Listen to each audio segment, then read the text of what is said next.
Welcome back to Foxborough Rush. George Balekji, Annabelle Hasselbeck. So we talked plenty about, some of the statues, drama, Keon White. Let's get into the nitty-gritty in the trenches. What I'm excited to see with this team this season, Annabelle, is the bounce back and the response by the defensive line. Christian Barmore being back from blood clots after missing pretty much all of last season. The addition of Milton Williams, Harold Landry. Seeing how Keon White is used. Let's start with Christian Barmore, though, spoke to the media. And here's him when he was asked about if he has something to prove as he now returns from losing last season. Yeah, I'm really just like a lot of fire in my heart, I could say that, because, I feel like, after that situation, people, I forgive people forgetting who I am. And really so I'm bringing like a really lot of, just a lot of competitive with me. And, every day, just like when I'm on this field, just think I have to feel this. What do you feel you have to prove? Just to prove that, I'm still me. And I'm always going to be me, What does that mean to still be you? What? It's just like, man, go for me, you know what I'm saying? Like, that stuff I went through, man, it was not, I would never ever want nobody to go through that, like I said earlier. Like, that stuff, imagine somebody stopping you from breathing and literally, like, stopping you, like, literally. Like, that, man, now I can breathe again now, and lungs open up. So what's up? Yeah. Physically, have you had any, limitations, or are you full? I'm good, man. I'm good to go, green light. I love that. Good to go, green light. He gives a peek in a little bit of, dealing with the blood clots. Like, that was something serious. When that came across, it wasn't, what are Patriots doing at defensive tackle? It is, what is Christian Barmore doing with his quality of life? Hear from him, you hear the energy. Obviously, he's excited to be back. Shows how scary that was, that he said it's like literally something taken away, I can breathe. But the energy as at that podium, and this is a guy that I bet is reinvigorated, seeing the D-line room around him, and obviously just being back to being on the football field. Definitely. He looked like he was green light go. Like, he had a lot of energy there. He gets fired up in some of the answers. Right, but like you said, this is a very serious thing. Blood clots aren't an ACL. It's not a shoulder surgery. Yeah. It's not, I twisted my ankle like you normally see. It's not the normal injury that football players get. And so, yeah, it's scary because you're not seeing other guys in your locker room go through it, overcome it, and come back to full strength, right? So I can just imagine, like, I'm not an expert in blood clots, but that's not something to be taken lightly. It's also not something that you can predict how it's going to go, right? Yeah. Like, there's a full season ahead. This is just mini camp, and we're hoping for the best for him. But yeah, I can totally understand that the weight of that, just emotionally too, because it is so abnormal.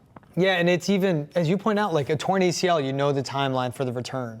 That's what's scary. Concussions, stuff like this, a blood clot. Like, there isn't that, okay, you can move your knee now, you're good. It's the ramp up. And for him, he returned to football and then was put back on the non-injury exempt list. And it was signs coming up. He was practicing, playing, limited snap count, then got it taken away. And this is a guy, too, that was coming off a career year in 2023, career high in pressures, career high in sacks as well. And he's so important for any defense's success. And he's excited about this upcoming season because the system he'll be playing in, we're not going to see the 3-4 that's been iconic for the Patriots anymore. It's going to be 4 down defensive linemen. They bring the pressure. They blow up the run game. Linebackers behind them clean everything up. But it starts with the interior pass rush, him and a Milton Williams. They're essential to the entire defense's success. Having Barmore back, going into last season, you would say he was their best player. Like, I confidently said that in the offseason. He's their best player. They were without him. Christian Gonzalez, more experienced.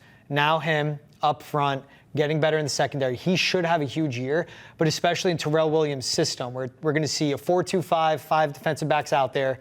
But it's going to be Christian Williams. He says green light go in practice. It's going to be green light go, get to the quarterback for him. Definitely. I love the green light go, the green light go phrase. But you're right. You mentioned his resume, and he's not really probably has to prove anything to us. Like, you named it. Like, we know what you can do. We know what you're capable of. But when you're an athlete coming back from an injury and something very serious like that with a health concern, it's almost like you have to prove it to yourself. And that's what he said. What did he say? He said, I have fire in my heart. Like, I'm green light go. I'm ready to go. It's almost like, hey, I know that you know that I'm good, but I need to, for myself, prove that I can come back from this. I can be the same mentally as I was. I can be the same physically as I was. I can feel the same way. Almost sometimes, too, as an athlete, when you go through an injury or something with your health, you have to, like, retrain your brain. Oh, wait, I am supposed to feel tired in this moment. True. Oh, wait, this is normal. Like, I know what it's like to get hit. It hurts, but like you still play through it, Yeah. right? And so I think part of that is just getting back into it and more so proving to himself. The best competitors are really hard on themselves, right? Yeah. So less of proving to us and proving to the Patriots and fans, like, hey, are you the guy? Like, you're the guy. You're going to be one of the leaders on this defense, on this stacked defense now, but really just more so for himself. Yeah, and that surely is what invigorates him. Here's Christian Barmore talking about everybody on the defensive line, how they can be dominant. Because to your point, he's the guy. He is the dude, but he knows how special he is him, capital H. He knows how impressive all the dudes around him are. Man, them boys is dominant. Keon, you already know how he is. He dominant. Melton dominant. And, you know, for me, it's just like, you know, just like how we gonna just come and roll and take over the game. That's our goal. How the D-line gonna take over. You know, the game went up front, so that's our goal every time we on that field. How do you feel like that group is coming together so far? A lot of new faces in the D-line. I feel like we being really well. We really already getting used to each other. You know, we talk all each other, like study more each other. We in the meetings together, so we doing a lot of stuff together. Do you feel like you have that potential to take games over? I feel like the whole team do. My whole team do. My whole defense can. That's all I know about. It ain't all about one player. It's all about everybody. I love how he gets like so locked in. I think he forgets where he is. Energy. I thought he was going to run through me. I'm Yes. like, wait, I'm in a screen. He forgets where he is, I think, when he's answering questions because he starts like doing that, moving, like watching him since he was a rookie. Starts talking fast, and I think he like gets in his mind playing football, and he wants to leave the podium and go play. Right. But he names the guys, a Keon White, even an offseason addition on a one-year deal, like a Kyrie's Tonga, who's a run-stopping defensive tackle. There's Milton Williams, Harold Landry, the guys he drafted, Joshua Farmer, Braden Swinson. This is a very deep defensive line with very specific skill sets for the most of them. And it has to be exciting when he is a guy sitting in a meeting room or at practice, and you understand what everyone does. And for Christian Barmore, like, they will bring out the best in him. He's going to bring out the best in Milton Williams. And I think that's where a lot of excitement comes from. Him and Milton Williams, terrific interior pass rushers. Christian Barmore, good against the run. Milton Williams could get better. But then he sees the guys on the outside playing on his outside shoulder, how they'll support him.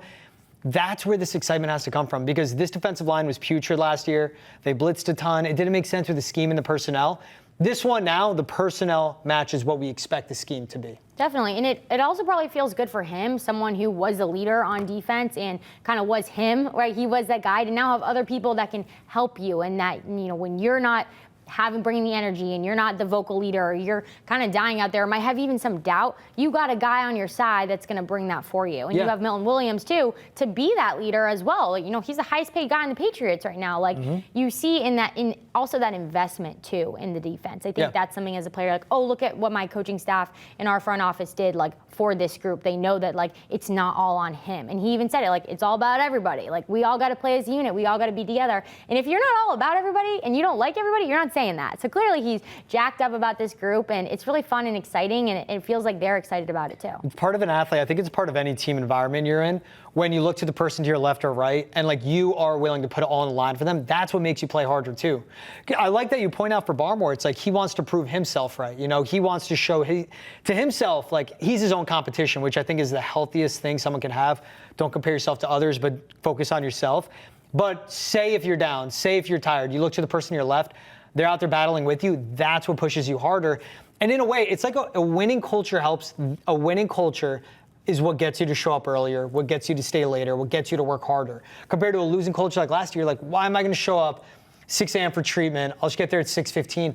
And like a 15-minute difference, those margins is a difference in the NFL. He's seeing the different margins to his left and right, and I think that gives him a lot more juice too. Definitely, especially with guys too that have done it before, right? Like the Patriots didn't spend a ton of money in the draft defensively. They went out and got people in free agency, and that's where they were investing. And that's great. Like, yeah, I'm not dealing with like somebody who doesn't know what they're doing, right? Like, these are guys that have been through the fire and understand it. And so that way, yes, you're leading a group of men who have been through it already, right? You're not like, hey, let me teach you, you know, ABC. You're like, hey, let's just get on the same page. And I think that's a better place to start than going from ground zero. Even though you're new faces and you still have to work through that challenge, but you're starting with people who have been in these systems before. Yeah, no, you're right. I mean, Milton Williams is made for this system. It's the same thing the Eagles ran to an extent. Harold Landry played in this system. He's 29 years old.